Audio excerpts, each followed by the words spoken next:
We keep accumulating power stations, and it's like every time we get a new one, it just keeps getting bigger and bigger and heavier and more powerful. Yeah, I think we need to find a support group for Mike. For power stations? Yes. Now, we have said in the past that we've never had a very good experience with FedEx, and this is especially no exception. This is delivered from California all the way out to Ohio via ground, and look how this thing Arrived. Look how it arrived. And there's this here, they ripped it apart, and then it's a big old hole, and they just taped over it. Yeah. We haven't opened this yet. But FedEx clearly did. I'm hoping that the way it's packaged, it's safe and it's good and everything. I guess we'll find out. Let's see how this thing fared, see if it made it in one piece or not. In the box. Here, I'll turn it a little bit, make it easier. Okay. Thanks for opening it. I like that. So this is made by AllPowers. Give you a nice little pouch. They've got cables in here, solar cables. Okay. You're going to charge by solar, and then there's your 120 volt power cord. Piper's very interested in it. Instruction manual, we'll go through that later. Look at that. That is large. That is in one piece. Appears to be. Yeah. Is there any side damage? There's some damage on the side of it. Oh, good old FedEx. Okay. I don't think it's. Don't hurt your back. Okay, ready? Yep. Here it is. Now over here is where FedEx gouged it. Wow. Good old FedEx. That was a big old gouge. So we got a display, 2 USB-C ports, 4 USB ports. We got a 12 volt port, 4 20 amp outlets, and a 30 amp RV outlet. And Piper is in the way. And we got a handle. Oh, I always wondered what that was. Yeah, so you can move it around nice and easy.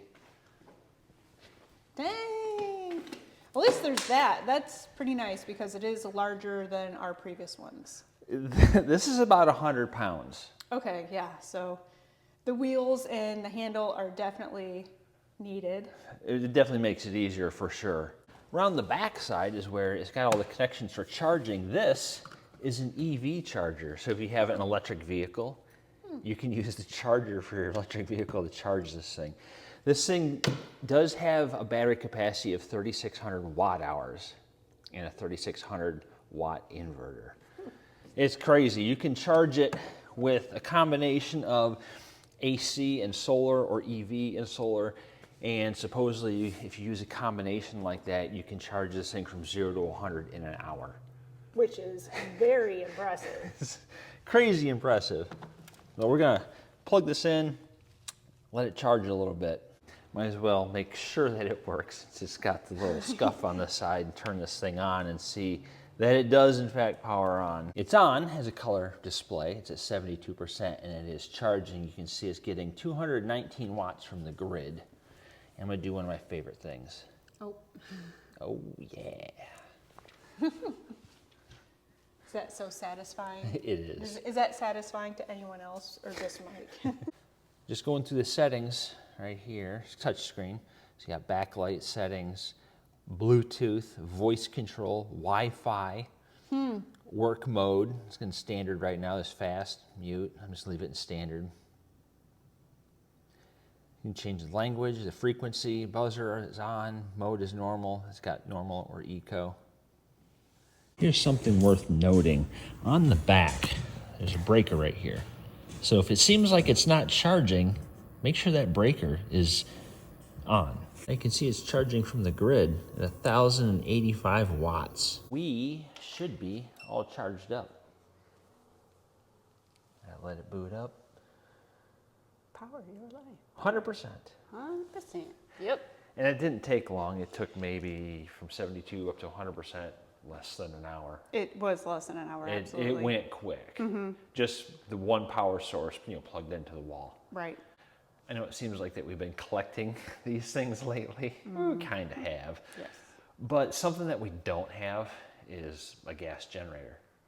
Yeah. So we're using these not only for the RV, but also for like home backup use. Absolutely. You can parallel or link up to 6 of these together, and that would give you 21,600 watt hours of battery backup. That is insane. It is insane. 6? You can link up, if you buy 6 of these, you can connect them all together in parallel.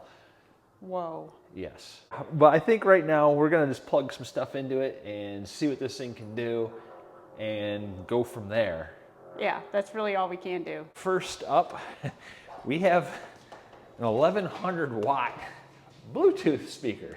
This thing is crazy, and yes, it is absurdly large. And heavy and loud.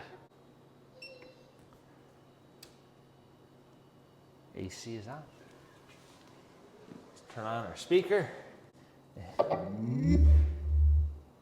yeah. The display here is currently using 36 watts just to power up the speaker up down to 34. All right, here goes nothing.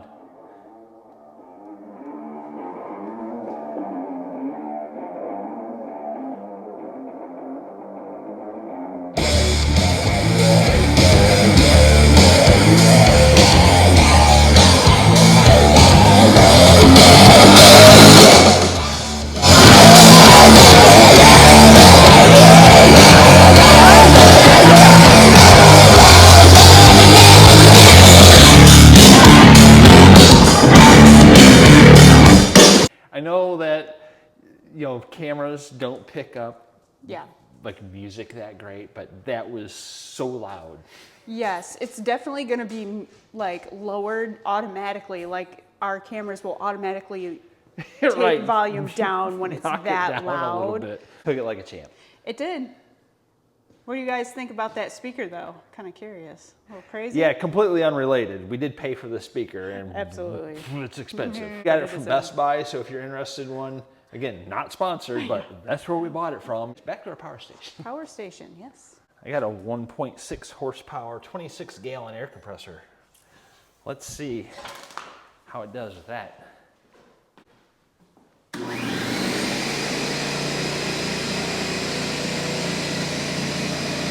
936 watts, 955. It didn't even hesitate. No. It just did it. Yeah, no problems whatsoever. In the wintertime, we run a lot of space heaters when we're inside here. And this one, on high, pulls 1,500 watts. Yeah, so it's a big draw. Turn that on. Here goes nothing. Okay, it is on level 3. It says 1,260 watts and climbing. But it says 1253, 1252 watts AC load. Well, here, let's use the app. I'm connected to the Wi-Fi. Perfect. So right here you can see the output. So with this being Wi-Fi capable, let's say this was at home or at your campsite and you were away. You could be anywhere in the world, connect with the app and turn it on or off. Right, which is nice. We did try that when we were out of town, Yeah. which it did work. It connected right away. So let's try to run multiple things. Yeah. We have our electric throw, which Piper's actually laying on. So we'll plug this one in too. I mean, what's the point of having something this big if you're not going to use multiple things? It's Yes. my thing. So we don't just run one heater. We run a lot of heaters. So let's crank it up. There, it's on high. So now with the heater and the blanket, you can see it's at 1,300 watts. Yeah. So it did go up, and it's still running it without a problem. As you can hear, this one's popcorning at us. So Right, that one's heating up. it's working. Let's throw another Yeah, let's get the other heater. space heater at it. So we brought out another little heater here. This is another 1,500 watts. Now, currently, with the 1,300 watts that's going out, it says remaining time is 2 hours and 17 minutes. Okay. But it is a big draw. Yes. All right, we're intentionally trying to use as much power as we can. Heaters really put it to the test. I'm about to get burned up over here. This fan is low. So with that on low, we're at almost 1600 watts. I'm gonna go to high. 2100 watts. 2100 watts, 2400 watts. So we're running electric blanket and two 1500 watt. On the highest settings. We are going to try out the UPS function of this, uninterruptible power supply. I think that's what it stands for. We have plugged into this is our surge protector power strip right there. Plugged into that is this freezer. So you can see it's quite cold in there. It is very cold in there. And we've got this freezer. Again, pretty cold. Yes, quite cold in here as well. And all of our internet stuff is plugged into that as well. Oh, okay. So should we lose power, this should continue to run both freezers and our internet. That's always good to have and good to know. Yeah, because, I mean, we'll be away from home sometimes for extended periods, weeks at a time. Right. And if we lose power, we probably wouldn't know it. Exactly. Right? So all I have to do right now is unplug this from the wall, and it should kick over immediately and continue to power all of our things. Okay. So you can see right now it's got 0 grid, 127 load. So that means 0 grid because it's 100%. It's not charging. Right, right. But let's unplug this. You should hear it. You hear that? Yes, I did. It clicked. It switched over. You can see grid is blue now. There's no power coming in from the grid. I just heard it like power up or whatever, and Yeah, we've got about 1,050 watts, 1,081. yeah, anywhere from, yeah, that's pretty stable right now to 1173, 1175. We're definitely going to use this thing more. We're going to take it with us when we're in the RV, and we're going to use it here at home.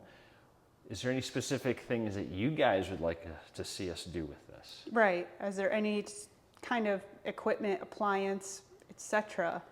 you're curious to see if this will run or not? Yeah, because we're going to continue to use this, continue to test it, continue to play with it, see what it can do and can't do.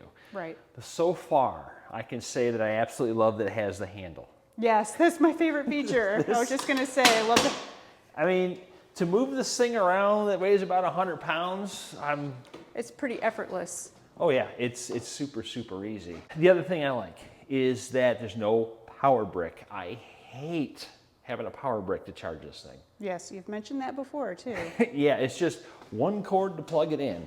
And I really like back here that you can use an EV charger, you can use solar, you can use your AC power from your wall, or you can combine them. Yes. So let us know what you guys think. Like I said, we're going to continue to test this. Leave it in the comments what you want us to do with this.